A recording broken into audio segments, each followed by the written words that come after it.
Assalamualaikum warahmatullahi wabarakatuh. Sekarang Waalaikumsalam warahmatullahi wabarakatuh. alhamdulillah kita berkumpul di sini dalam ngaji kali ini kita membahas tentang masalah judi, maisir, qimar. Kata gantinya kira-kira seperti itu Pak Ustadz ya. Ya, Monggo langsung aja ke Pak Ustadz, silahkan mengambil alih waktu dan tempat, saya persilahkan. Bagi yang mau tanya nanti mic-nya di tengah. Assalamualaikum warahmatullahi wabarakatuh. Bismillah, alhamdulillah, wassalatu wassalam ala rasulillah.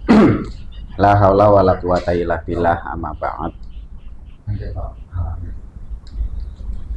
Alhamdulillah, untuk materi pada malam hari ini kita akan membahas masalah qimar atau maisir atau judi. Yang mana praktek daripada judi itu sebenarnya sudah sangat umum sekali di masyarakat, akan tetapi banyak masyarakat yang tidak mengetahui apakah itu ada unsur perjudian atau tidak. Dari mengutip dari kitab Is'atur Rafiq, "Ana makhluban wa aksuhu ingkana ghaliban fa aswahu hurmatuhu aidon." Ketika dari dua belah pihak mengeluarkan sesuatu yang mana di situ sesuatu tersebut apabila nanti yang menang akan mendapatkan dan yang kalah itu tidak mendapatkan. Seperti taruhan bola. Contoh, si A ngomong sama si B, kalau semisalnya tim ini menang, nanti uang ini kamu dapat. Tapi kalau saya yang menang, berarti saya yang dapat. Nah, taruhan seperti itu bisa masuk ke dalam kategori qimar atau maisir. Terus yang boleh bagaimana? Yang boleh seperti ini. Misal ada si A dan B itu taruhan, tapi hadiahnya itu dari si A saja, si B tidak. Taruhlah seperti ini. Ayo kita lomba lari. Kalau kamu menang, kamu akan mendapatkan sekian. Tapi kalau saya yang menang, nanti kamu nggak usah membayar saya. Nah, yang praktek yang seperti itu diperbolehkan.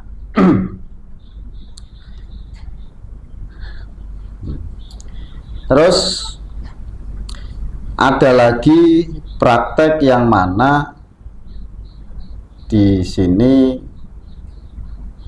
ketika ada seseorang yang mana di situ bertanding atau bertaruh, sama-sama mengeluarkan uang 100.000.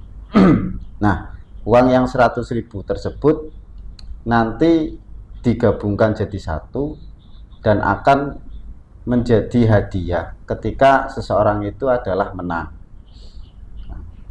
Misal seperti lomba mancing, capit boneka, itu juga termasuk ada unsur judinya. Terus yang boleh bagaimana? Yang boleh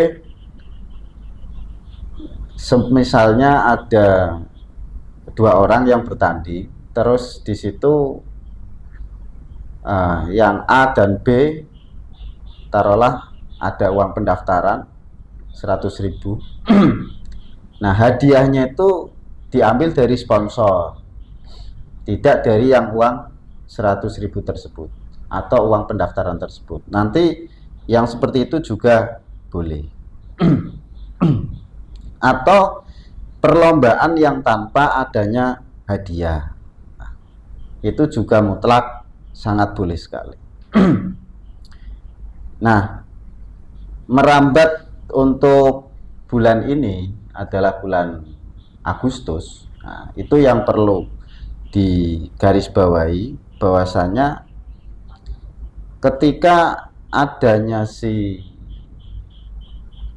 peserta disuruh membayar pendaftaran dan uang pendaftaran tersebut itu digunakan untuk hadiah, nah, itu juga tidak diperbolehkan karena ada unsur perjudian. Terus bagaimana yang boleh? Ya tadi, kalau semisalnya dari warga yang diambil itu adalah warga yang kaya saja, artinya donatur lah. Nah, tidak semuanya dipungut iuran. Nanti dari uang tersebut boleh dijadikan hadiah dan biaya operasional. Itu yang boleh. Atau dari panitia itu akadnya jual beli, taruhlah seperti ini, menarik iuran warga 100.000, nanti dapat kaos. Nah, dari hasil kaos tersebut, taruhlah misalnya kaos belinya 50.000 atau 70.000, terus dijual ke masyarakat 100.000, berarti ada keuntungan 30.000. Nah, keuntungan yang 30.000 tersebut nanti juga boleh dijadikan hadiah. Atau pesertanya tidak untuk satu RT. Nah, itu namanya muhalil. Taruhlah misal satu RT iuran untuk lomba, RT 1 misalnya, iuran untuk lomba. Nah, akan tetapi peserta lombanya itu tidak diambil dari RT 1 saja. RT 2, RT 3 boleh ikut. Yang mana RT 2 dan RT 3 itu tidak ikut iuran. Nah, itu juga nanti boleh. Jadi prakteknya seperti ini. Misal si A ngomong karo si B, kalau saya menang, nanti saya mendapatkan uang 1 juta dari kamu. Kalau misalnya kamu yang menang, berarti kamu mendapatkan uang 1 juta dari saya. Nah, terus ada peserta lagi C. Nah, kalau yang C yang menang, nanti C akan mendapatkan uang dari saya dan dari kamu. Akan tetapi yang C itu tidak membayar. Artinya kalau misalnya yang menang A, C juga tidak membayar. Kalau yang menang B, C juga tidak membayar. Nah, praktek yang seperti itu juga diperbolehkan. Itu namanya muhalil. Artinya kullu la'ibin tarodada bainal ghanam wal gharam. Jadi setiap permainan apapun yang mana di situ masih memperhitungkan untung dan rugi, itu hukumnya haram. Demikian ulasan dari saya, semoga bisa bermanfaat, dan monggo untuk Mas Puput, Mas Fian, Mas Hedi, Pak Jat, barangkali ada yang perlu dibahas atau ditanyakan, kita belajar bareng-bareng. Monggo. Kita kembalikan kepada pimpinan majelis, Mas Puput. Terima kasih Pak Ustadz Herman. Sekarang kita teman-teman ya bisa boleh nanya bebas kepada para peserta halaqah ini. Kita pengajiannya sifatnya halaqah karena biar lebih dekat lagi, enggak secara istilahnya enggak terlalu resmi, tapi kita diskusi, pengajian tapi diskusi. Lalu yang saya ngaji bareng, ibaratnya kita ngaji bareng. Yang saya tanyakan sebenarnya di di dalam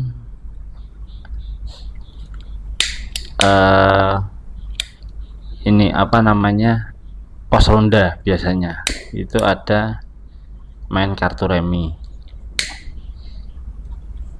Misalnya main coretan atau main yang kalah minum air putih, atau yang kalah misalnya jongkok dicepit kupingnya pakai jepit apa namanya cucian. Itu sebenarnya sepele, tapi kan istilahnya kan kita biar clear juga, kalau misalnya memang ada yang dirugikan, ya ada yang dirugikan. Nah itu gimana, monggo Pak Ustaz.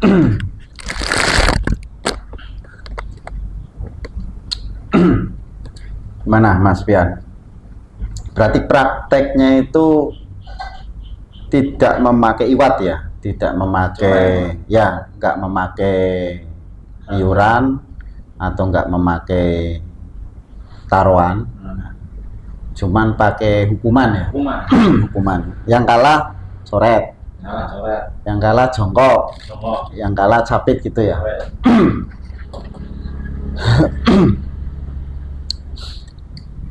Itu masuknya laib ya, permainan. Bukan pertandingan tapi permainan. Kalau tadi kan kaidahnya kullu laibin taradada baina ghanam wa gharam, itu nggak boleh yang memperhitungkan untung dan rugi.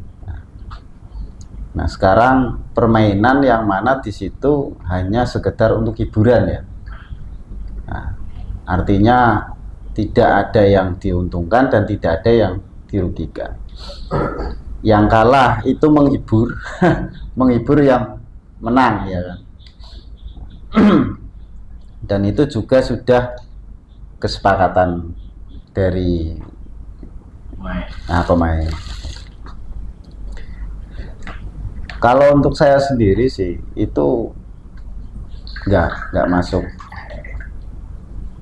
himar atau mesir lah, bukan, tidak masuk ke perjudian, karena dalam perjudian itu sebenarnya hakikatnya itu adalah di situ mempertaruhkan harta benda yang mana di situ berharga, sehingga dari kedua belah pihak ada satu pemborosan, yang kedua adalah nanti bisa kemiskinan, kehancuran, sampai merambat ke kehidupan dan lain-lain. Kalau untuk sekedar kalah coret itu dihapuskan, sudah hilang. Jongkok misalnya 1 jam 2 jam atau 1 hari buat tidur sudah hilang. Nah kalau judi taruhlah rugi 1 M misalkan, nah itu dibuat tidur ya masih hilang, dibuat sholat juga masih hilang. Nah artinya memang Islam sendiri itu mengharamkan judi karena kemadharotannya itu banyak sekali. Nah, tapi kalau seperti permainan tadi itu kan sportif ya, artinya biar untuk semangat lah. Kalau nggak ada apa-apanya kan nggak ada semangat. Nah kecuali memang pakai uang, itu beda lagi. Kalau nggak pakai uang, misalnya gini, dalam lingkungan misalnya jaga malam, itu ada permainan catur misalnya. Ya catur. Nah, sek kalah nukoke rokok, tapi rokoknya duduk bareng misalnya. Nah kayak gitu. Itu berarti dari awal sudah ada kesepakatan ya. Taruhlah 5 orang. Nanti yang kalah beli rokok. Enggak, 2 orang. Oh 2 orang. Nah, 2 orang yang kalah nanti beli rokok, dudut. Sapa duduk bareng. Oh sapa dudut bareng.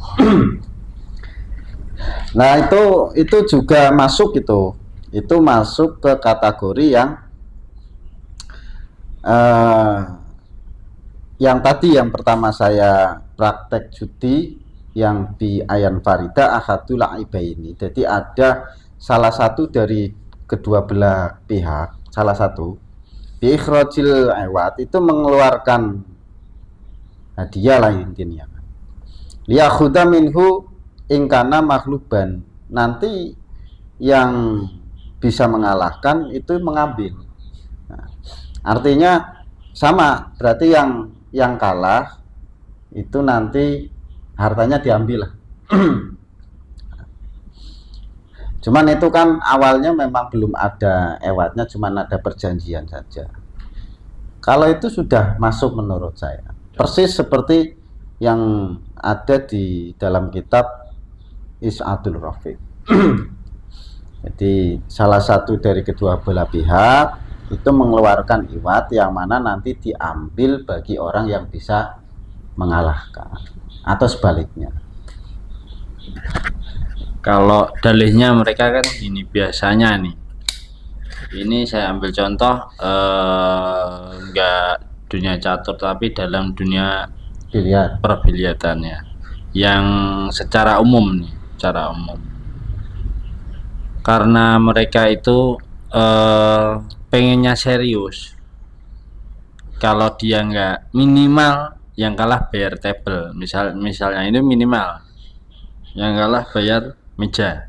Nah, itu untuk mainnya biar serius. Ya. Istilahnya kan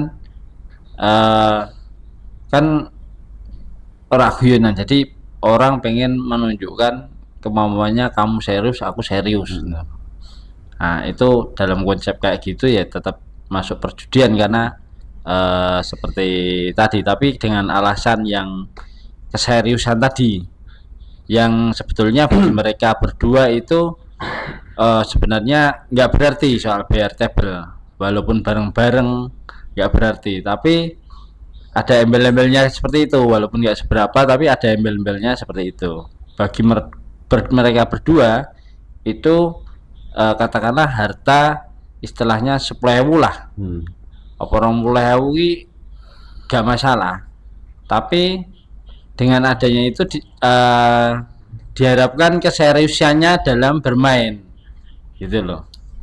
Maksud saya seperti itu, jadi ada embel-embelannya keseriusan, jadi mengharapkan keseriusan, sama-sama serius, ayo radulanan gitu.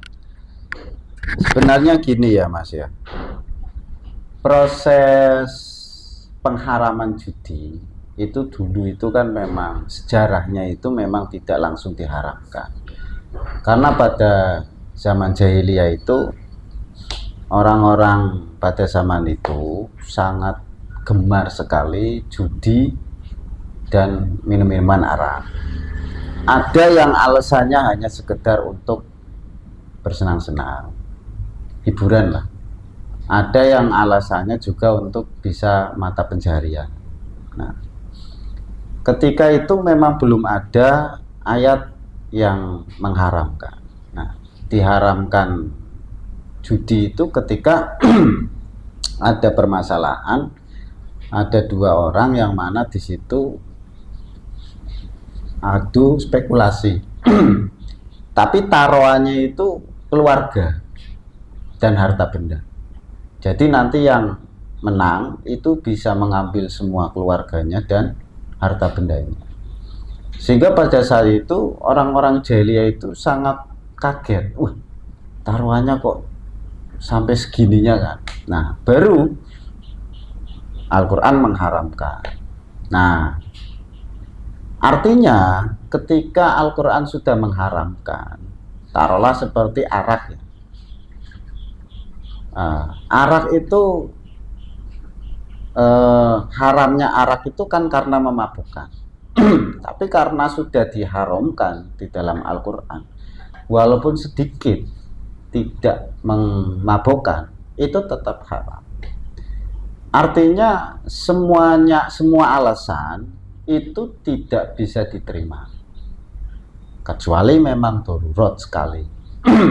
Artinya misal darurat, ada orang yang kelaparan, nggak ada minuman, nggak ada makanan, dan hampir mati, adanya cuma arak. Nah, itu pun boleh meminum sedikit yang mana bisa menyambung nyawa, nggak boleh berlebihan. Apalagi seperti alasan biar semangat kan, itu tidak sangat syar'i sekali. Artinya bukan darurat lah, intinya itu memang sudah wajar lah, wajar. Setiap permainan biar buat semangat pasti ada penyemangatnya, seperti tadi yang kalah bayar lah misal. Nah, dulu di pondok itu seperti ini prakteknya. Main bola kamar satu dengan kamar dua misal. Nah, setiap anak yang main itu nanti dipungut biaya semisal 1.000. Berarti untuk dua pemain taruhlah 11 tambah 11 berarti 22. Itu ada uang sekitar 22.000.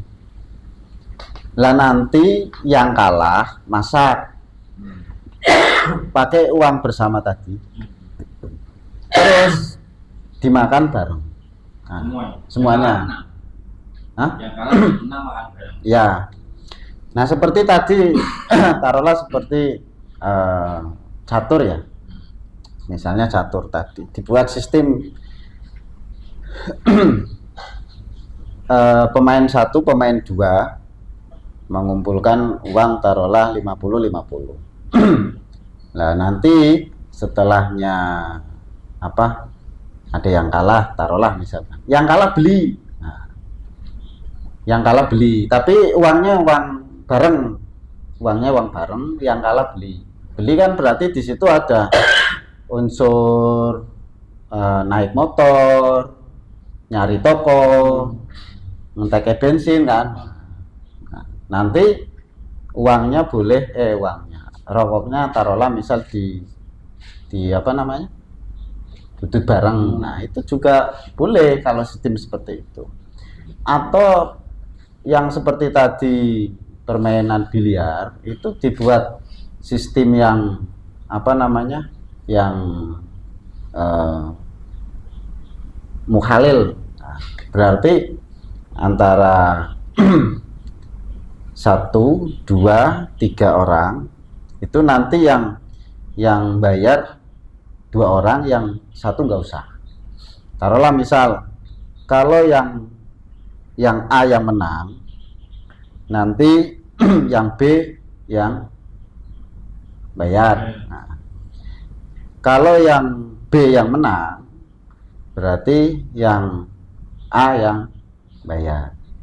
Kalau yang C yang menang, berarti dibayar kedua-duanya. Akan tetapi yang C itu ketika A menang atau B menang sih, yang C nggak bayar. Nah, itu namanya muhalil, menyertakan satu orang yang mana di situ tidak usah bayar lah gitu.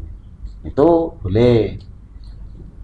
Biasanya berapa orang kalau 2? Kalau Biliar. Kalau 3 bisa nggak? Bisa. Nah, itu berarti. Misal Mas Puput sama Mas Bian main. Ya kan?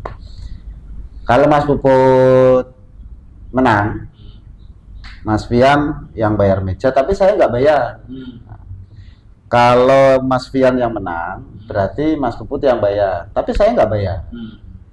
Nah, kalau saya yang menang, Mas Puput sama Mas Fian yang bayar. Ya kan nggak ada kemungkinan saya draw.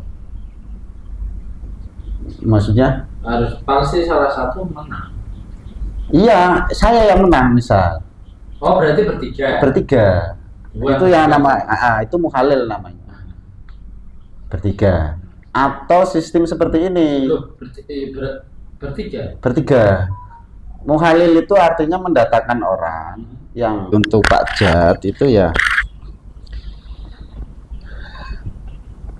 ada beberapa cara dari perlombaan Agustus. Yang pertama untuk hadiah lomba diambil dari donatur dengan cara kita mencari donatur orang yang punya. Berarti yang nggak punya nggak usah kita tarik. Terus yang kedua, kalau misalnya mau menarik semua kakak, berarti hadiah kita cari sponsor kalau kita punya kenalan. Atau yang ketiga adalah kita jual beli souvenir.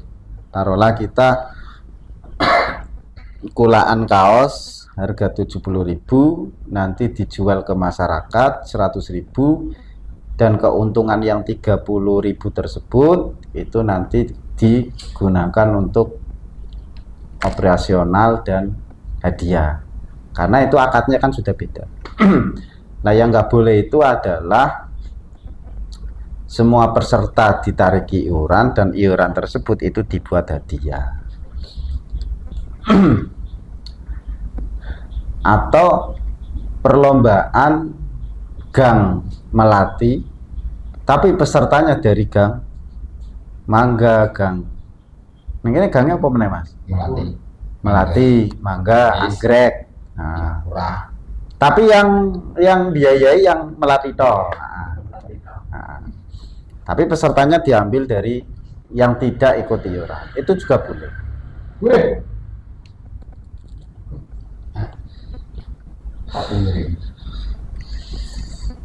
Kopine mantep.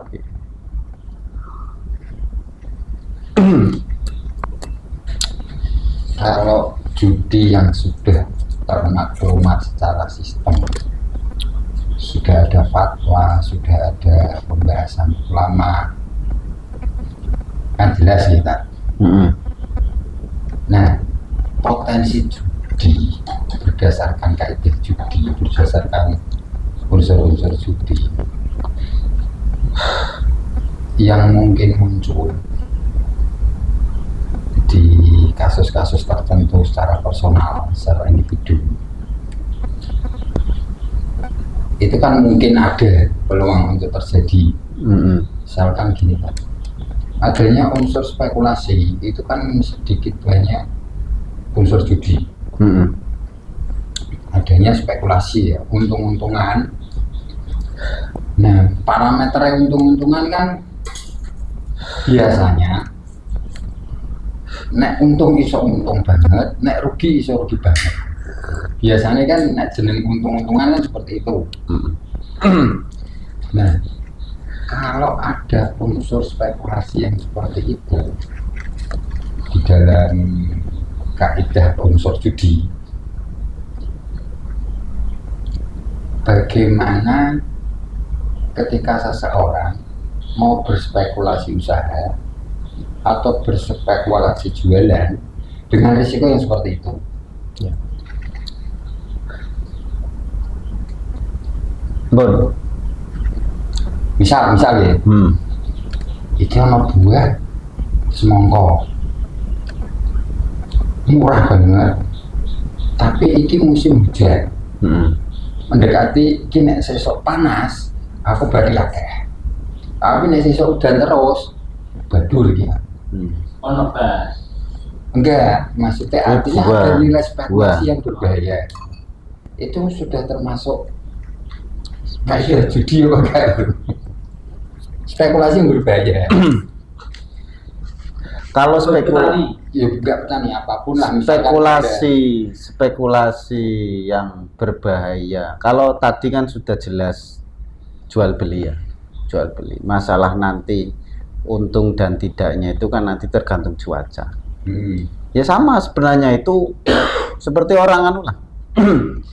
Orang apa namanya ngepe bako, jemur bako kan. Bako itu kan nggak boleh kena hujan. Nah itu kalau nata kan panjang sampai beberapa meter, kadang ada yang 100 meter. Itu sekali hujan, harganya langsung turun. Taruhlah yang tadinya 70.000 bisa 50.000, yang tadinya 50.000 bisa 30.000. Itu untuk bako. Nah yang tidak boleh itu seperti gini, nebas buah, taruhlah jeruk tapi masih kecil-kecil atau memang belum berbuah lah. Dan dia itu belinya itu beli buahnya, itu nggak boleh. Harusnya belinya itu sama witnya, nanti. Ya, tapi akadnya itu belinya sama witnya. Itu. Itu toh. Itu tutup lah. Mau tutupan kita tutup nih. Salam. Siapa sih?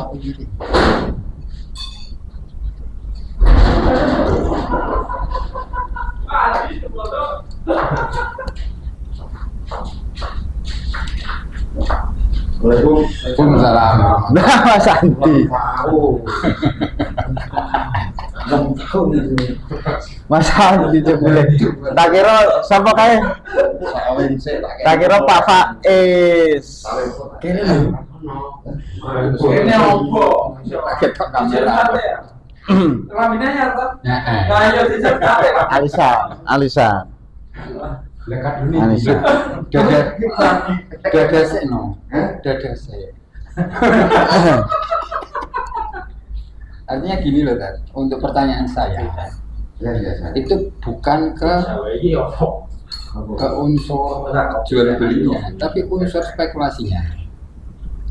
Iya. Ini kalau saya tanyakan kasuistik ya, sebuah kasus yang jarang-jarang terjadi. Hanya pelaku-pelaku spekulan yang berani, tapi sedikit banyak. Kalau ini terjadi secara sistemik, secara menyebar, secara global, modelisasi ini mungkin akan keluar fatwa atau keluar pertanyaan, boleh nggak seperti itu? Karena ini juga nek ditarik ke secara umum sama dengan kita beli saham yang nilai fluktuatifnya tinggi. Kan sama.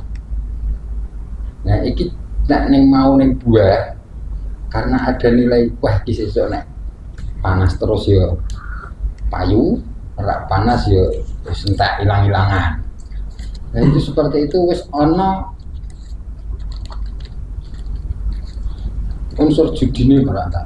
Unsur spekulatif ini unsur vital, utama. Bisnis kan spekulatif. Spekulatif yang tak maksud berbahaya. Enggak, itu judinya sama siapa itu? Parameternya itu nak untung banget, rugi banget. Iya tuh, maksudnya gini, kalau untuk perjudian itu kan memang ada yang pertama 2 orang yang nanti ada yang diuntungkan dan dirugikan. Ya pembeli dan penjual lah. Coba kasusnya gini, misalnya berlian ya. Karena ini orang unsur spekulatif, dia berusaha untuk menang dan kalah. Nanti saya menang, kita kasih hadiah. Wah nih, karena ini, wah ijabnya nona. Kita lihat hadiah urunan, kayak. Masuk perjudian apa? Enggak, urunannya itu dari peserta atau dari mana? Donatur. Nah, sing main dari peserta, dari donatur, bedanya Kalau dari donatur boleh. Kalau dari peserta nggak boleh. dari pihak ketiga. Sponsor. Taruhlah misal Mas Puput sama Mas Fian suruh tanding kan, kita nonton, tapi yang ngasih hadiah nanti penonton. Nah, kalau Mas Fian yang menang, berarti jenengan kali kula kok urunan. Nah, tapi nah misalnya kok hadiah dari Mas Fian dan Mas Puput, lah itu yang tidak boleh. Nah, kalau tadi pertanyaannya Mas Fian itu kan spekulasi untuk masalah buah. Kalau misalnya Mas Fian beli buah di musim hujan, cuman kan hujan itu kan rahasia Allah kan, besok hujan atau tidak, atau bulan ini nanti akan hujan terus atau tidak. Seperti orang Jawa kan gini answer-answernya, kalau Jumat Kliwon kok hujan, nanti kesananya katanya hujan terus kan, seperti itu. Jadi spekulasi yang seperti itu kan harus tahu, itu untuk semua pedagang kan harus tahu. Terus kenapa saya tidak masukkan ke unsur judi, karena di situ tidak ada yang dari si penjual dan yang pembeli itu tidak ada yang diuntungkan dan tidak ada yang dirugikan. Ruginya itu rugi spekulasi sendiri yang salah, tidak melihat cuaca dan lain sebagainya lah ibaratnya, atau orang-orang yang ibaratnya baru-baru usaha kan, belum hafal banget lah. Lah kalau yang jelas nggak boleh itu adalah seperti nebas atau membeli buah di dalam bawang ya, membeli buah di dalam tanah. Cuman bagi pemborong yang sudah profesional, yang ahli, lihat satu saja itu sudah tahu nanti ini hasilnya bagus. Dia berani bayar mahal. Nah makanya karena ada yang seperti itu, akhirnya ulama khilaf. Khilaf itu ada yang boleh, ada yang tidak. Karena di situ nanti, nak misalnya kok orangnya tidak ahli, itu bisa bangkrut sekali. Tapi kalau orangnya berketepatan ahli, itu bisa sangat untung sekali. Memang banyak yang mengatakan kalau berambang, nandur berambang taruhlah, bawang merah kan, itu ya seperti judi itu. Kalau untung banget, kalau rugi banget. Berarti nek berambang di dalam tanah itu termasuk judi. Artinya Itu enggak mas, itu masuknya enggak ke judinya. Keharamannya itu adalah tidak jelas. Iya sinandur ora. Tapi Ora oleh bicara. boleh amine. Gila. Khilaf itu ada yang boleh, ada yang tidak. Milih yang mana? Boleh memilih. Boleh memilih. Berarti oleh. Boleh. Minta yang kena ahli ini. Nek ahli ini. Aline berarti juga sih. Nek orang ahli ini adalah Bejo, tetap oleh orang ahli ini adalah Jogja. Iya, Iya. di situ ada unsur unsur. Judi. Tetap haram. Jadi anak secara kadang kan melihat saya kita tahu banget bahwa ini sebuah pertaruhan untuk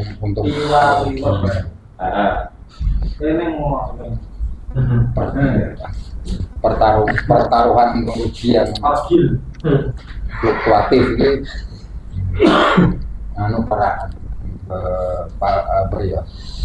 keharamannya itu bukan karena judi ya, karena jelas. Iya, itu sama-sama haram. Maksudnya kan gini, seperti permainan, semua permainan itu haram. Terus trading semi judul ya, sebutnya trading ya.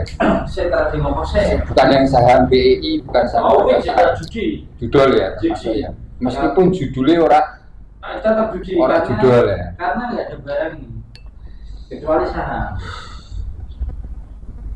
Tapi yang diharamkan itu termasuk judi apa karena tidak ada barangnya? Karena orang barangnya. mendekati subhat gitu. Tapi nah maksud satu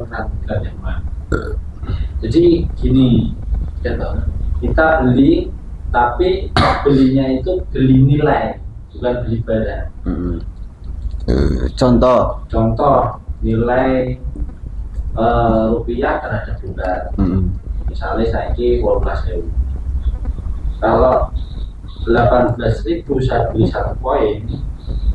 Kalau misalnya naik 1 poin berarti kan saya untung katakanlah 14.000 misalnya. Tapi kalau turun 1 poin duit saya Hilang atau rugi? hilang plus. Oh, malah hilang belas. Kayak tebak-tebakan ya. Ya mau dotek pol kan. Iya, karena nggak ada bukti, karena itu mengacu pada nilai, bukan mengacu pada saham. Kalau saham kan ada barangnya, ada usahanya, ada nilainya dalam satu PT kan, pasti dia untuk membuka TBK pasti kan ada persyaratan wujud barang. Berarti nganu ya, apa istilahnya guru awal dulu itu nebak dong. Jadi saya muda pasangan. Muda pasangan.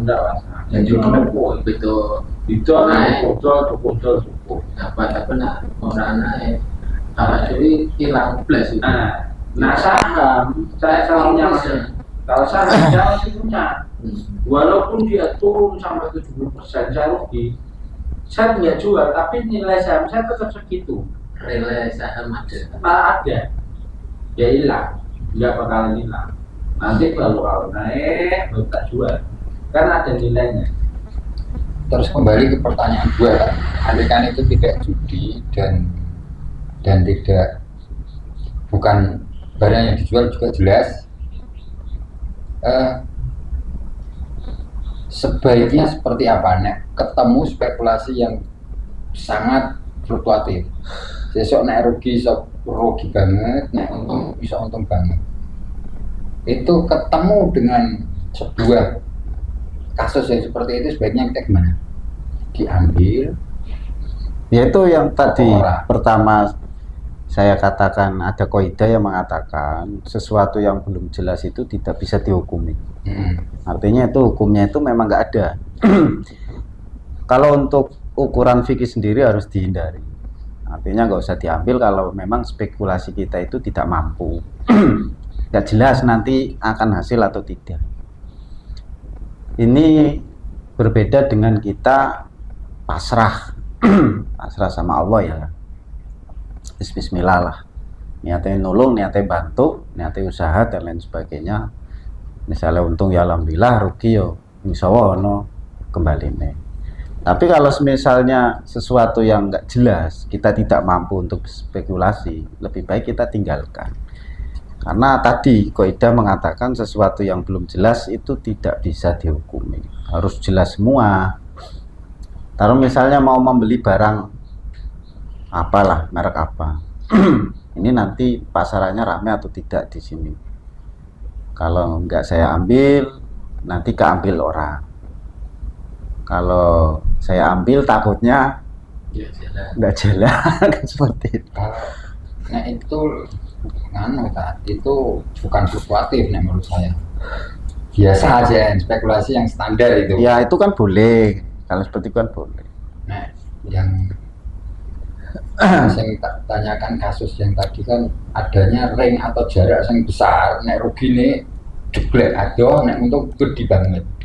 Nah, itu barang yang seperti ya seperti tadi yang saya katakan, nanam bawang. Bawang itu sekali berhasil itu bisa berlipat ganda, 10 kali lipat. Tapi sekali nggak jadi, isu habis semua di rumah. Gue bayari uang entek lah ibarat. Corone model rak balik, ya rugi, ya entek duitnya. sebaiknya dihindari. Iya memang. Nandure nek ora mampu banget. Nek ora mampu. Nah kaya wong sing wis ahli pergerambangan, makanya kemarin itu orang-orang Brebes itu kan ke Kendal. Saya tanya, loh Brebes itu kan malah ahlinya berambang, kok kesini? Tanah kalau dibuat berambang terus itu jelek. Nah sedangkan di Kendal itu tidak dibuat berambang terus, itu malah bagus ditanami berambang. Artinya kan ilmu yang seperti itu kan dia sudah punya.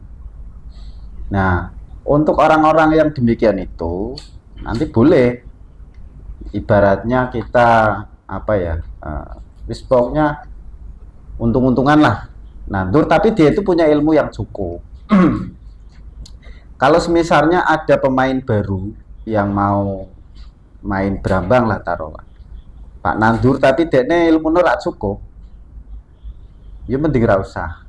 Mending ajaran saya iso pinter baru main. Karena berambang itu terkenal kalau bangkrut temenan, kalau Pak Sugi yo langsung brut.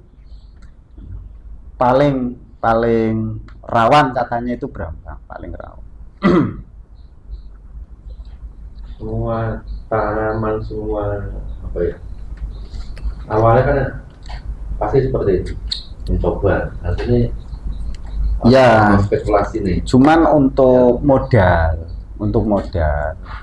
itu apa namanya, kalau yang lain seperti jagung itu kan sedikit, mbako juga sedikit, misalnya rugi yo sedikit, hasil yo nggak terlalu banyak, paling bisa 10 sampai 30 juta lah, tidak sampai ratusan juta kalau untuk bayar karyawan, bayar yang kerja. Tapi kalau berambang itu sekali nggak jadi itu habis semua itu, serai iso bayar uang, modalnya hilang lah. Berambang kan nandure per siji sijine kan juga regone kan beda, antara bibit dengan yang biasa kan beda harganya, lebih mahal.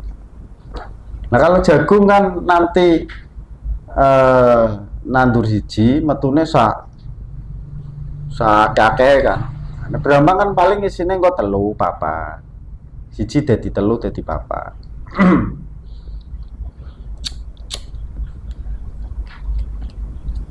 Dibantu dengan kenaikan harga.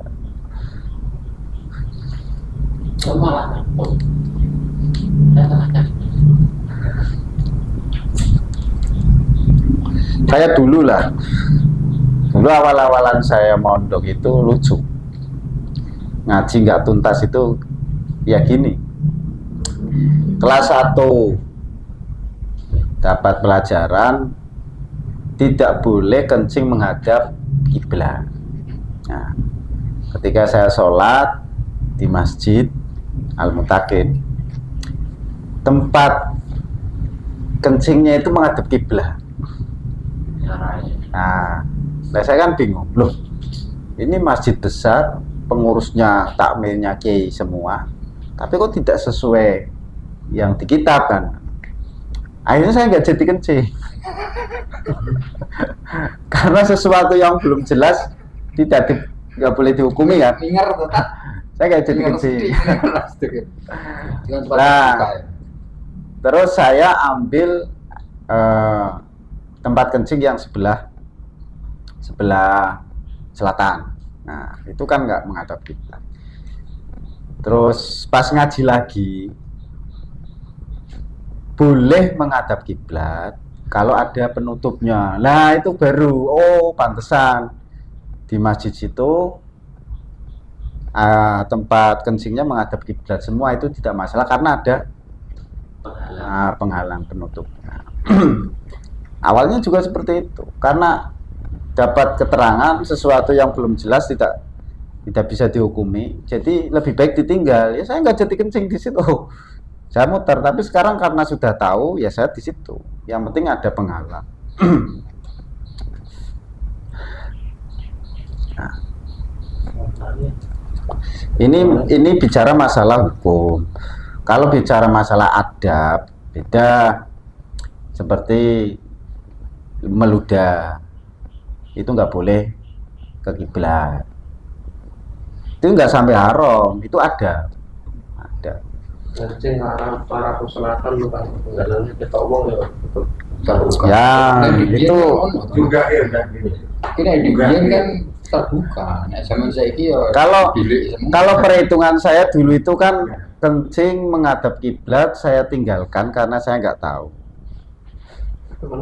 Lah kalau Mas Puput nggak jadi kencing gara-gara nggak ada air. Semuanya pakai tisu, akhirnya nggak jadi kencing. Itu nggak pakai hukum tapi pakai adab. Seperti tidur diusahakan kakinya jangan ke kiblat. Berarti kepala itu kalau nggak di utara berarti di selatan atau kepala di barat. Nah, kaki jangan sampai ke kiblat. Ada. Nah biasanya kalau untuk hukum dulu Abah mengatakan sesuatu yang dilihat tidak pantas itu hukumnya makruh. Nah istilah makruh ini digunakan oleh orang Jawa zaman dahulu, itu bahasanya ora elok. Eloknya indah, ora berarti ora indah, ora ilok lah cara. Jadi hukum ora ilok itu yo secara hukum syar'i itu makruh. Makan di tengah pintu ya.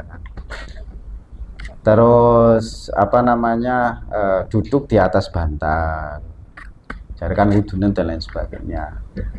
Nah itu makruh katanya. Apa orelok? Nah orelok ternyata itu hukumnya. Tapi di atas perut ya kan? Nah, itu dolim. Menempatkan sesuatu tidak pada tempatnya.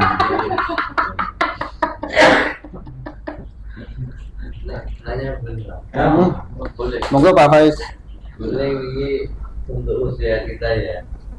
Nek oral seks itu boleh nggak Pak? Oral seks nggak boleh. Nggak boleh. Oral itu berarti pakai mulut ya? Iya. Kalau suami istri. Ya, betul itu Mas Fia. Oh, suami istri Ya. boleh. Artinya gini. Iya deh. Maksudnya cara suami istri gitu kan. Boleh. Yang suami istri itu ada yang boleh, ada yang tidak. Taruhlah seorang suami berjumpa dengan istrinya, tapi dia mengeluarkan mani memakai tangannya sendiri, itu juga nggak boleh. Tapi kalau pakai tangannya suami, Nah, istri. tangannya suami boleh, tangannya istri Pasangan boleh. Tangannya pasangan. Nah, tangannya pasangan itu boleh. Tangan satu Nah, Karena begini oral juga ketika di oral sendiri nggak bisa. orang Isa. Ah, Iya ya Pak. ah. Tangan sendiri tidak boleh, suami pasangan boleh. Kalau pasangan boleh, yang halal maksudnya Boleh ya. boleh. Tapi yang gila nih. Saya tak gila ya bro.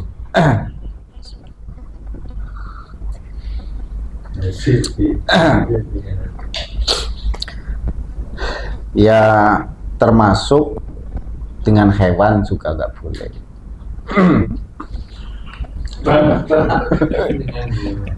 Ah.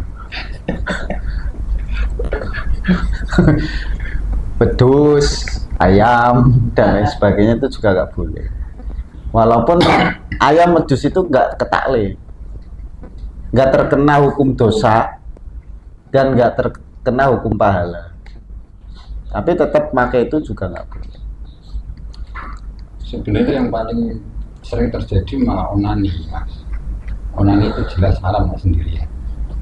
Nah, istrinya malah boleh, yang melakukan pasangannya pasangan boleh. boleh. Kalau pakai tangannya sendiri tidak boleh. Istri. Iya, Suami pakai tangannya istri pakai tangannya suami. orang Tangan orang juga orang. Iya. orang sih halal. Kayak orang. Suami. nggak usah apa ya? Nah itu kan justru disiasati untuk laki-laki yang nafsunya gede dia Pak. Ketika si istri sedang head, cara paling sakit ya oral atau onani. Tapi pakai Pakai tangan istri. Ya. Sebenarnya nggak usah ke jauh-jauh ke situ ya Pak Es ya. Kita berhubungan dengan pasangan kita, membayangkan wanita yang lain. Begitu juga sebaliknya, istri berhubungan dengan kita, istri kita membayangkan orang lain, itu juga nggak boleh. Nah, itu belum sampai keluar mani pun sudah nggak boleh. Tak boleh. Dari sak jam kamu telur Pak. Nah itu bagus berarti. Nah ini tuh Kuat. kuat. Ya udah tak lereni. Kuat. Wah, jamu ini apa gitu saja. Lah ya dulu itu ada ulama. Putrane jenengan pinten, Mas? Sale. Jalur Sedoyo. Putri. Putri Sedoyo. Iya, mantan jambret, mantan polisi.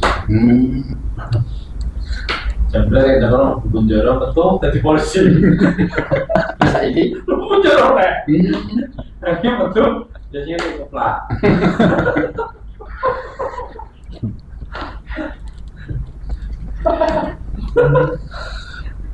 Tapi punya dua keistimewaan. Yang pertama hambanya Allah, umatnya Nabi Muhammad. Apanya itu? Umat. Jenengan loh, jenengan kan termasuk umatnya Nabi Muhammad. Nggih. Itu keistimewaannya jenengan nih. Masih ada peluang selamat nanti di akhirat. Ini termasuk duduk subuh tekan isya. Dodok. Duduk ning kosku. Subuh hari ning masjid tekan isya. Subuh tekan isya yang duduk. Tahun ya? Tahun. Berarti tahun sasinan. Dodok maksudnya. Duduk. Tapi subuh tekan isya ini duduk ya. Kamu udah kok orang maksudnya. Kalau mau duduk penjelasan. Akan Ini kan terlalu aneh ini kan saking kelas 1 SMP ini kan ceret, lain nyeluk, dikira nyang Ceret teko. Ceret teko kayak lah, ketel. Menurutku biar usum maksudnya mau naik telepon ini ceret tenan. Udah ceret, cenget, Celet. Nek ceret kan anu ra teko kayak lah sing nganggo yasinan iki gede kan. Ceret sama cenget sama ceret. Itu ada keterangan sebagian daripada yang bisa mendatangkan rizki itu sering mengingatkan orang sholat. Maka dari itu kita di rumah itu jangan sampai bosan untuk mengingatkan istri dan anak untuk sholat. Ayo sholat. Nah itu termasuk juga bisa mendatangkan rizki. Wong sing gemar apa jenenge ngongkon sholat. Ayo sholat durung. Ayo sholat sebuan. Nah, bagus itu plus itu luar biasa. Karena banyak orang yang sudah tidak peduli. Taruhlah seperti gini lah. Mas Popot tidur jam 11. Jam 2 belum bangun. Jenengan ngertos. Kok mboten gugah jenengan sing dosa. Karena ngertos dereng salat duhur ya. Tapi nak jenengan ponano ibaratnya sudah membangunkan ya kan, terus Mas Puput ibaratnya nggak mau bangun, nah itu sudah beda. Gugur. Nah, ketika kita sudah tahu kalau misalnya Mas Puput itu tidur jam 1 siang, kayaknya Mas Puput sudah sholat, terus hampir asar kok jenengan nggak gugah, itu nggak masalah. Kalau kita sudah punya dzon kalau Mas Puput sudah sholat. Tapi kalau kita tahu Mas Puput memang belum sholat, gugahnya itu sunnah. Kalau nggak gugah malah dosa. Yang ketaklif itu orang sekitarnya.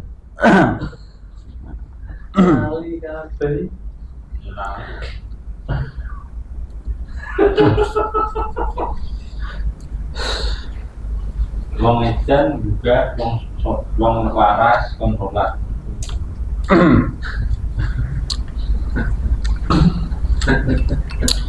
Nah itu ceritanya sama kayak Syekh Abdul Qadir Jailani, azan subuh ora tangi, ono iblis iki nek tak gugah medene salat subuh Tapi nek ora tak gugah, dene ki nek tobat, salate ping 1000. Malah akeh. Lah, setan. Hah? Setan sapa juran iki? Lah kok iblis iki ganggu Sabtu Qadir Jalani kan bingung carane piye. Akhirnya iblis mau nyamar dadi kucing. Kucing ngebur nang kali terus nyedaki Sabtu Qadir Jalani karo gebas ngono kae. Sehingga Sabtu Qadir Jalani akhirnya tangi. Nah, Ben ora salat ping 1000. ben ora salat ping 1000. Berarti saya Abdul Qadir Jalin ini Mas Popo. Mas Popo. Setan. Berarti Mas Maksudnya gini, dari cerita tersebut, itu ono sanate, tidak masalah. Jenengan dodok, Mas Popot, ono sanate. Lingkungan piye misalnya iki bojone mriki. Ya ojo. Bojone wae sing kon anu dodok.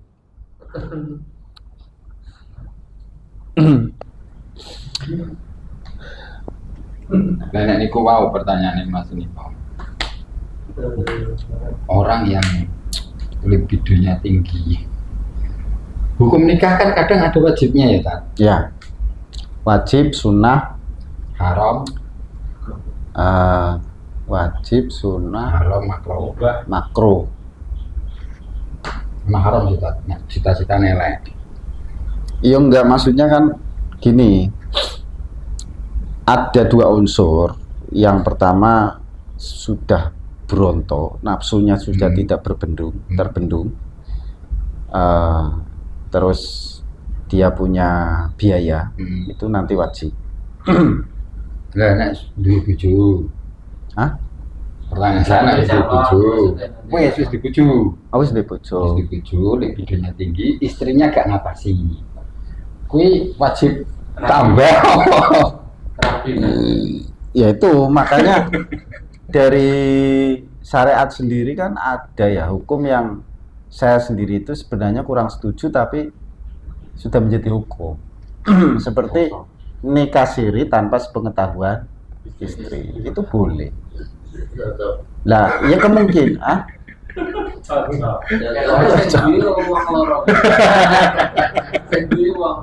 Masalahnya bonong Nah, Kira aku rano negaranya berarti nih. Nah, kemungkinan hukum tadi itu ya itu untuk menanggulangi permasalahan yang tadi ditanyakan sama Mas Fia. Ada suami yang terlalu over kan? Bahasanya apa sih? Hiper, si istri tidak mengatasi.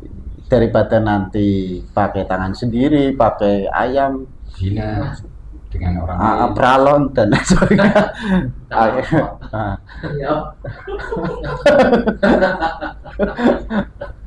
Lah pralon kan ukurannya akeh kan. Nek wong saiki ya jajan misalkan kan. Daripada jajan lah. Zina kan. Nah, akhirnya nikah siri. Saya aku tak takut. Siramu benjoti apa? Tangguran tatakan juga. Musuh harus praktek no. Maksudnya kebiasaan Sirah ini so gile dulu. Olahraga Orang olahraga. Karena si Topo. wong edan kalau Cak Nur kuwi gantung sikile ning dhuwur sirahe ning isor iki waras. itu berarti nyambung. Itu berarti nyambung. Masa tidur kiri. Yang mana? Akhirnya dan silahkan lu sampai tidur. Nanti deh waktu kita itu. Nah niku enten enten keterangan sing ngeten Mas Bro. Jadi dalam gerakan sholat ya, hikmah gerakan sholat ya antaranya sujud itu bisa untuk menyambung saraf-saraf yang cedot, yang putus. Artinya kenapa di dalam gerakan sujud itu di situ dihukumi rukun tawil, rukun yang boleh dipanjangkan atau suwe rak masalah. Karena semakin banyak saraf yang terputus ketika sujudnya semakin lama itu akan nyambung sendiri. sujud akhir. Sujud kapanpun. awal dan akhir. Maksudnya sujud kan setiap rakaat ada 2. Iya. Ya. Rakaat awal, rakaat kedua, ketiga, keempat. Kan terlalu banyak pikiran. Kan cedot karena saraf itu kan terlalu kecil. Nah, nanti ketika kita sujud, itu hikmahnya sujud diantaranya adalah untuk menyambung. Nah, jadi nggak usah jungkir balik, cukup dengan sujud. Saya sujudnya ada 5 menit lah. Ya enggak, ya berarti 5 apalah 5 jam. 5 menit sujud 5 jam Jadi dulu ya, Kanjeng Nabi itu kalau sujud itu bacaannya minimal itu 11. Minimal 11. Kecuali pas jamaah. Kalau jamaah itu 3. Karena untuk mempercepat, kalau jamaah kan disunahkan untuk mempercepat. Itu Kanjeng Nabi bukannya mempercepat gerakannya, tapi mempercepat hitungannya. Yang tadinya sujud membaca tasbihnya 11 kali, nanti Kanjeng Nabi 3 kali. Nah, jadi kalau misalnya mau taruhlah 40 kali atau 33 kali tasbihnya kan itu boleh. Subhan rabbiyal a'la wa bihamdi subhanarabbil a'la sampai 33 kali itu boleh. Dan sujud juga bisa untuk mengobati penyakit min mata. Dengan catatan ketika sujud matanya harus terbuka. Matanya enggak nempel. Enggak, yang nempel itu kan 7. 8. Batuk, telapak tangan, dengkul, gerigi, sama hati. Nah, hati. Jadi ketika kita sujud itu kita harus niat sujud. Memang ada keterangan kalau sujud nggak niat sujud nggak sah. Nah, cuman kadang kan kita itu karena tidak ahli memperbaiki sholat kita yang penting sholat, bukan sholat. Kan ada wong sing sholat angger sholat, ono sing memang bener-bener sholat kan. Nah, biasanya sing sholat angger sholat kan wis sementing jenggang-jengking rampung. Sujudnya ya ora diniati sujud. Makanya kan yang selamat nanti di akhir zaman itu adalah orang yang tidak terkena api neraka. Itu diantaranya adalah 8 ya, diantaranya hati itulah 8 yang dibuat kita sujud. Jadi kalau untuk bagian wajah itu berarti yang terpenting adalah jidat. Hidung nggak usah. Kalau hidung itu nanti masuk rukun syaratnya sujud, nanti yang pesek, yang hidungnya hilang, itu bingung. Saya mancung banget bareng yang pangeran lho. Ngepres TV iki kan.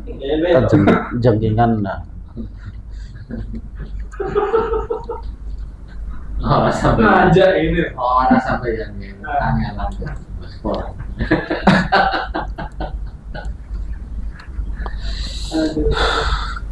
Kalau untuk sujud sendiri kan bisa kita lihat. Kalau Imam Syafi'i itu kalau sujud antara tangan dengan pundak itu sejajar. Kalau selain Imam Syafi'i itu di kepala biasanya, seperti orang takbir. Nah, kalau untuk Imam Syafi'i sendiri itu sejajar, di sujudnya seperti itu, sejajar dengan pundak. banyak sekali itu, maksudnya hikmahnya, faedahnya itu banyak sekali sujud itu. Di antaranya ya tadi untuk menyambung saraf-saraf ya. Makanya orang kalau habis sholat kan biasanya tenang, lebih tenang dari sebelum sholat. Durung sholat saya ora tenang, bar sholat wis tenang. Akeh sing ngomong sholat saya ben tenang. Soalnya kan nah basicnya terus sholat sama tapi sholat isyarat ayo kepikiran. Itu salah satunya. Jadi saraf-saraf sudah nyambung semua, pikiran tenang, hati juga tenang. Makanya kan di Al-Quran kan bahasanya wasta'inu bis-sobri was-sholat. Ketika ada masalah, mintalah pertolongan dengan perbanyak sholat dan sabar. Gitu, perbanyak sholat. Sholat sunnah, sholat Jumat. Ora ento. Seminggu pisan ora iso perbanyak salat Jumat. Seminggu tetep pisan. Aku cek ya. Jare sapa? Jare. ngomongnya piye lu kok bisa. Jare sapa Kentus kok? Saking-sakingnya pengen memperbanyak sholat subuh 4 rakaat. Dikon ngakei sholat, ya akhirnya diakei kabeh rakaate. Sholat subuh 4 rakaat. Ya, maghrib malah 6 rakaat. Mari malah 6. Penake. Nah, kan kefahaman banyak itu tidak memperbanyak apa jenenge waktu sholat, tapi memperbanyak sholatnya kan. Jumlah.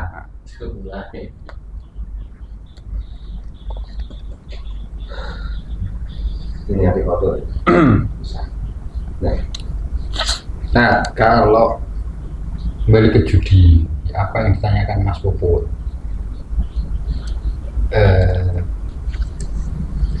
ciri-cirian menggun kampleng apa ning kumpulan bapak-bapak misalnya catur apa remi apa-apa main kartu kuwi nek ucapannya ya taruhan dari judi berapa padahal taruhannya ya ketakan apa leletan. Iya, tadi yang sudah ditanyakan Mas Puput. Taruhannya itu kata taruhan. Enggak loh, maksudnya gini, bahasa taruhan, walaupun bahasanya itu taruhan, tapi secara praktek kok tidak ada yang ditaruhkan, itu pun gagal. Artinya tidak masuk ke dalam kategori perjudian.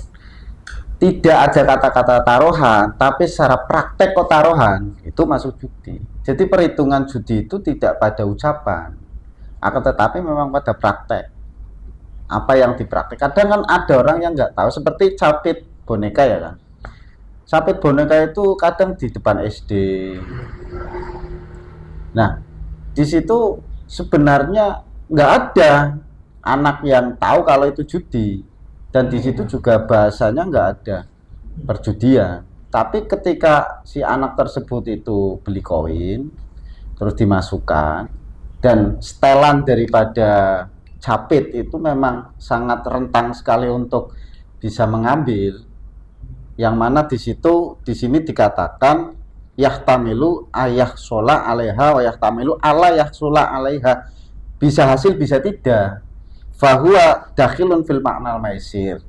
Nanti di situ juga bisa masuk ke perjudian.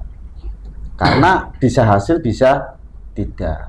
Itu tanpa ada sigot taruhan dan lain sebagainya. Tapi prakteknya kok seperti itu, masuk judi.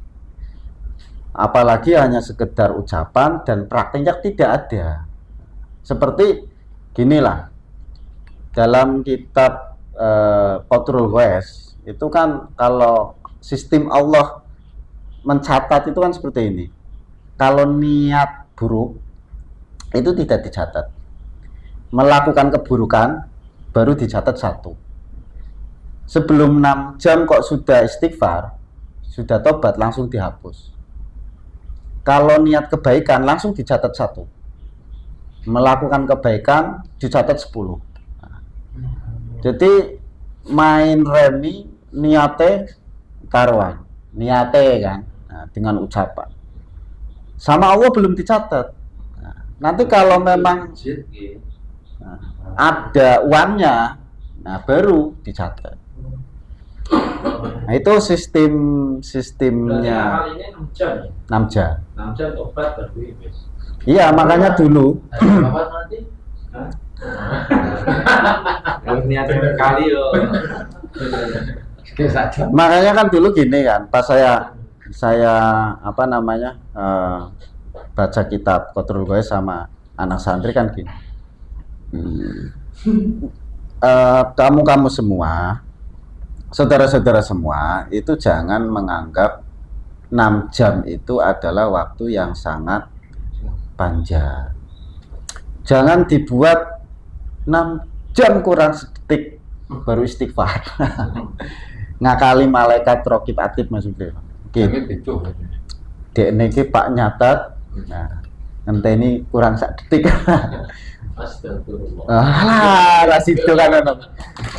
Lah benar itu tadi seperti perkataan Mas Faiz ya. Dia itu lagi ngakalin malaikat buat nyatet.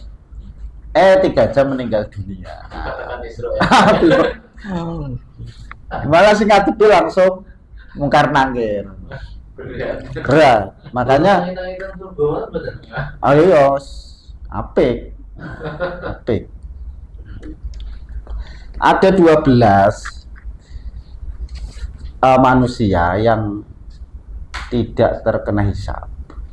Artinya tidak disiksa kubur, tidak disiksa akhirat, masuk surga. Di antaranya adalah orang yang meninggal hari Jumat dan malam Jumat. Itu masuk surga tanpa hisab. Terus orang yang punya punya masalah atau punya problem sabar sampai akhir hayatnya. Terus orang yang kehilangan anggota tubuhnya atau keluarganya dan lain sebagainya, sabar. Terus orang yang habis wudhu baca surat Inna Anzalna 3 kali di antaranya, itu masuk kategori orang yang masuk surga tanpa hisab. Banyak sekali keterangan seperti itu. Syahid. Nah, syahid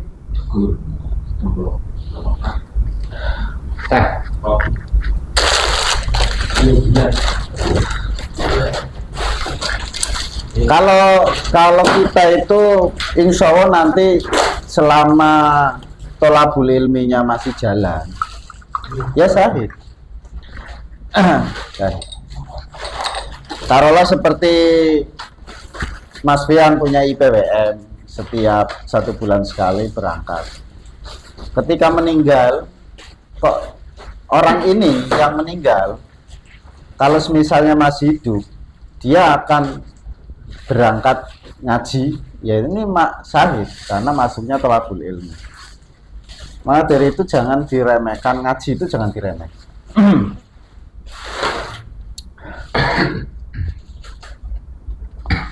Cuman yang harus jadi garis besar itu seperti ini. Kita itu Yahwene ngaji, kira-kira ada berapa persen yang kita amalkan, dan rasa takutnya kita kepada Allah itu nambah apa kurang. Tapi sebenarnya apa ya cara asare wong ngaji ki koyo orang jur ngaji tok tapi tidak ada perubahan sama sekali. Jadi yang paling penting dalam ngaji itu bukan masalah materinya, bukan masalah kitabnya, permasalahannya untuk diri kita sendiri. Kita rasa khasyatinya sama Allah itu tambah apa berkurang. Karena sejatinya wong ngaji iki siji wedi dosa. Ngaji kok sampai tidak ganti baterai. Loh, kok ganti baterai? Oh, kamerane. Oke.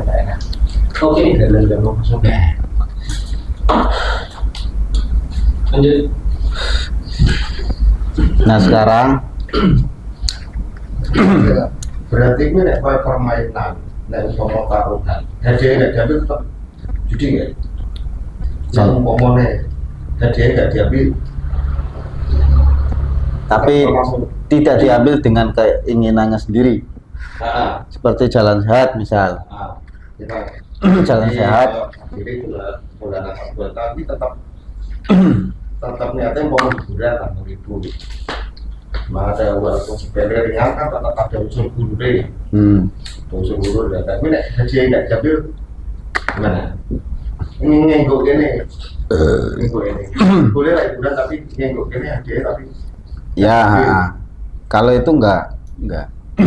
Jadi bisa membatalkan. Ya karena memang semua permainan atau perlombaan yang mana di situ tanpa hadiah itu mutlak boleh, atau ada hadiah tapi tidak diambil. Walaupun dalam rangka ini ada unsur perjudian ada. Ya misalnya memang 2 orang lah kamangan. Karena dia misalnya gini ya, saya taruhan sama Mas Dolip. Ini kalau Prancis menang, nanti saya ngasih ngasih rokok, taruhlah 1 bungkus. Ternyata saya menang. Terus Mas Dolip mau ngasih kan? Rasa. Artinya dari kedua belah pihak kan akhirnya tidak ada yang dirugikan. Itu corone wis niat judi tapi ora sido. Kayaknya nggak boleh. Berarti hadiahnya nggak usah diambil. Sekarang hadiah juga banyak pajaknya, diambil membayar pajak. Ya sebenarnya keharaman judi itu di prakteknya. Sebetulnya sensoran tak borak, sebetulnya tidak kita camini. Burung dices. Waduh, ya berarti nak corone pandangannya jenengan ki boleh atau tidak? Niatnya ya, maksudnya kan sih dibahas niat. Walaupun secara praktek nanti juga masuknya ke orkes, proposal jelas orkes. Saumpamane kok go tuku jaburan kanggo wong sing pasang apa? Son panggung. Yo mak ada minal harum kan podo kan. Terus sing kanggo apa lah? Sing halal tapi kanggo orkes juga kan akhirnya melu kabeh. Nah, cuman nek niate Mas Fian kuwi kanggo meramaikan Agustusan. Karena warga di sini corone masih gemar dengan yang namanya orkes dangdut kan seperti itu. Nah, coro pandangannya jenengan kira-kira boleh atau tidak? Kalau Mas Pian. Kaya sampean misalnya dadi panitia ki nak corong ngenggok keben oleh ngono lho. Iso apa ora? Terus niate Mas Pian juga boleh atau tidak? Nek orkes kan deal haram kan? Karena di situ buka aurat yang pertama, ikhtilat antara lanang wedok campur dan lain sebagainya lah. Keharumannya kan dari situ. Kecuali misal biduannya tertutup semua, terus goyangannya tidak terlalu menghilangkan wibawa. Joget itu boleh, asalkan tidak menghilangkan wibawa.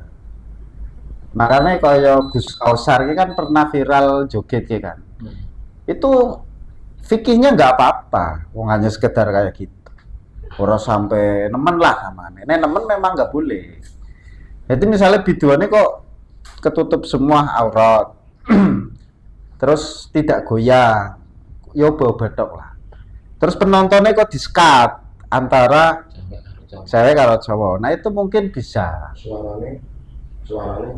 Suara kan khilaf. Ada yang mengatakan aurat, ada yang tidak. Makanya azan cewek itu ya khilaf, ono sing ngolehke ono sing ora.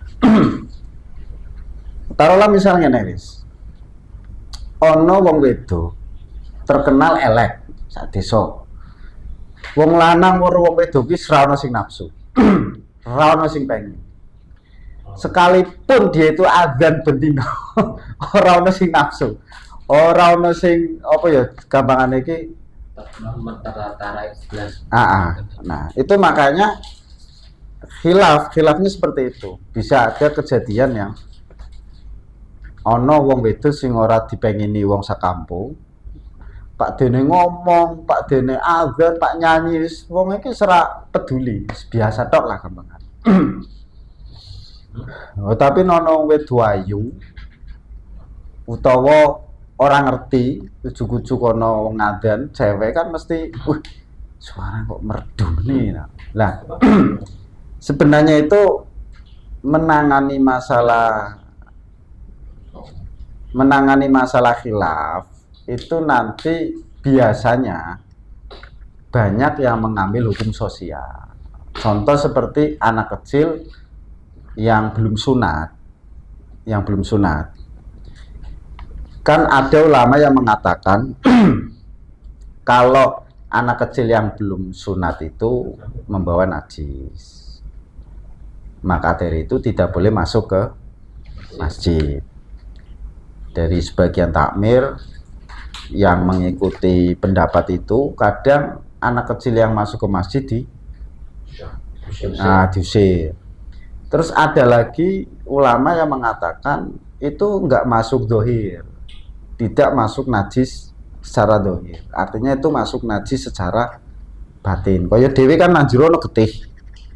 Nah, seharusnya kan tetap najis kan, tapi kan getih masuk batin, tidak masuk dohir. Ada yang tidak menghukumi najis. Nah, karena masyarakat punya anggapan, punya asumsi kalau anak kecil biasa kita ajak ke masjid, nanti besarnya akan akrab dengan masjid dan lain sebagainya. Dengan alasan seperti itulah. Akhirnya yang diambil adalah hukum sosial. Yes, boleh. Karena khilaf. Ono sing nyantuk, ono sing ora. Tapi nak carane wong tuane alasane kaya wis enggak masalah. Jadi boleh-boleh saja. Anak kecil belum sunat ikut jumatan, ikut jamaah, boleh walaupun belum sunat. Nah, itu diantaranya.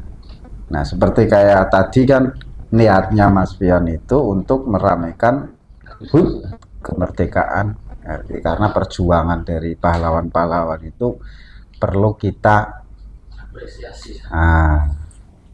Tapi dananya itu sudah jelas, secara prakteknya nanti akan masuk ke orkes yang belum kecampuran ustadz atau ulama. Orkes yang sudah kecampuran mungkin kan pakaiannya di syar'i, penontonnya dipisah, ya.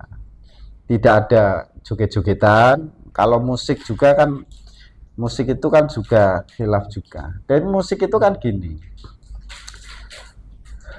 dulu keharamannya musik itu karena bisa melalaikan kewajiban. Sekarang nggak usah musik lah, HP, gawean, nah, HP dan lain sebagainya. Yang melalaikan itu tetap haram semuanya. Mangan enak sampai wah nanggung kok. Carane duhur ki kurang 3 menit nih. Udut. Wah, mangan urung udut sudut bae lah. Malah akhirnya. Artinya semuanya yang melalaikan, tidak usah musik lah. Itu tetap haram. Semuanya, permainan, perlombaan atau pekerjaan. Nah, kecuali ada pekerjaan yang memang tidak bisa ditinggal. Kalau ditinggal akan rusak semua, akan fatal dan lain sebagainya. Itu nanti boleh meninggalkan sholat, tapi di situ adalah bi ghairi udrin. Artinya tidak ada udzur. Itu nanti tapi ketika ada waktu luang langsung dikondo. Nah, warnanya memang abang, Mas Puput. Abang warnanya. Nah, sensore ora nyala. Oh, memang ora dinyalake. Masuk.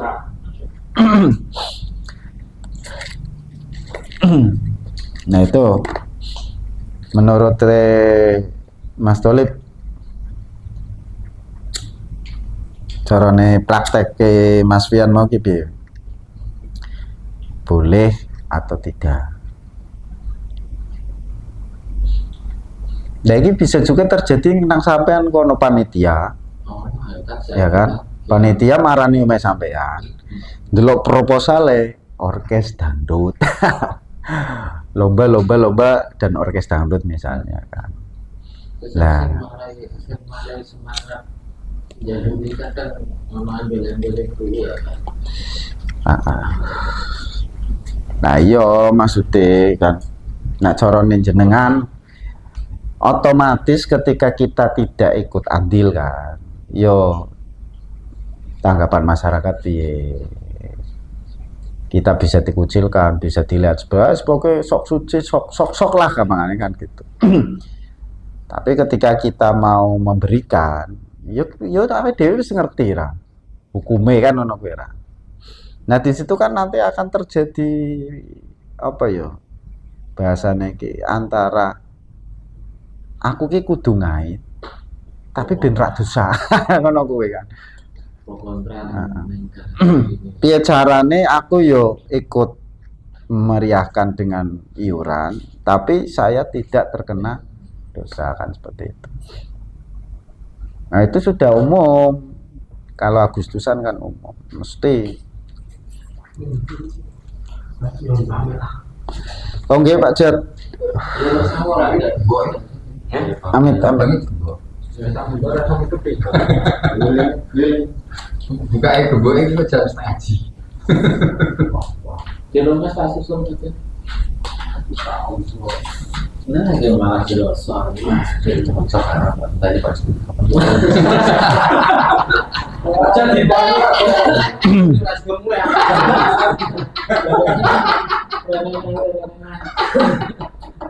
malah ditanya Pak Selonjor yang ngenteni. Lah Pak Selonjor di Rene wis ra ento ngiblat. Ngiblate Rene kan. Nah iya makane Selonjore rono.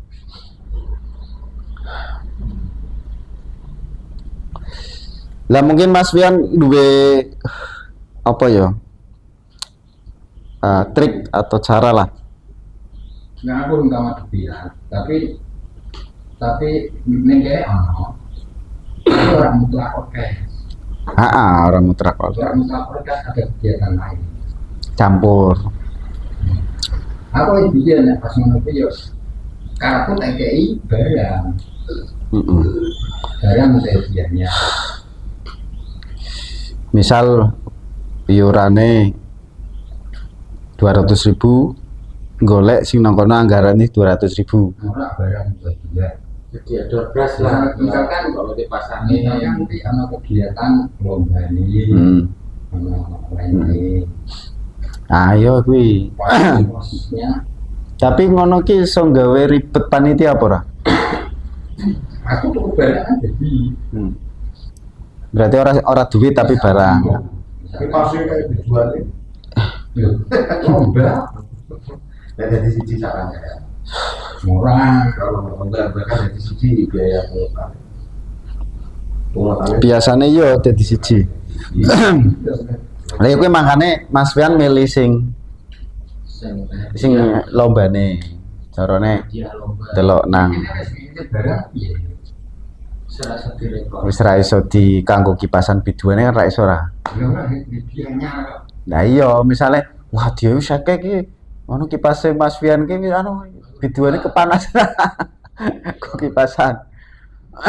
Terus yang kedua ya memang ada kan memang satu kegiatan itu kalau yang kita memberi saran yang pertama yang kedua ya gimana satu pokoknya membantu kami bagian dari peraturan Nak jarene Mas Bobot tidak tertulis sing ngerti ya Gusti. niate dhewe kan sing ngerti Gusti Allah. Kali hakikat Nah, kabeh Gusti Allah.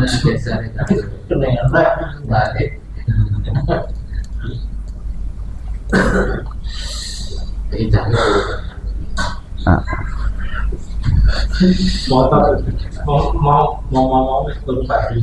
nah saiki Mas Fian,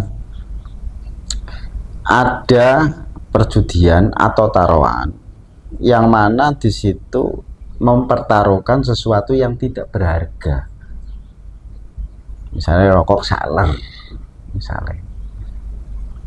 Yo kan nek bagi perokok kan rokok saler kan koyo ora ono regone kan. Iki nah apa jenenge tim iki menang misalnya kan. Nggo sampean ngain aku rokok saler. Nek sampean sing menang, aku maringi rokok saler. Taruhlah taruhan tapi dengan bentuk barang yang tidak berharga. Masa judi berapa? Judi. Tetap. Nek tepuk tangan. Tapi ya Pak. Jadi tepuk tangan dong. Wah, itu tepuk tangan. Jadi tepuk tangan. Nah, ini kan jelas salah. Nek tepuk tangan kalah, tepuk tangan dalam posisi. Pokoknya angger menang ditepuk. Maksudnya tepuk tangan dhewe karo kancane apa dikeplori iki. Dikaploi. Nah, Makanya pertanyaan itu tadi taruhan sekedar apa mau kata sekedar bahasa, tapi prakteknya nggak ada. Yang saya ulas sebetulnya pengen ulas itu menjadikan bibit judi.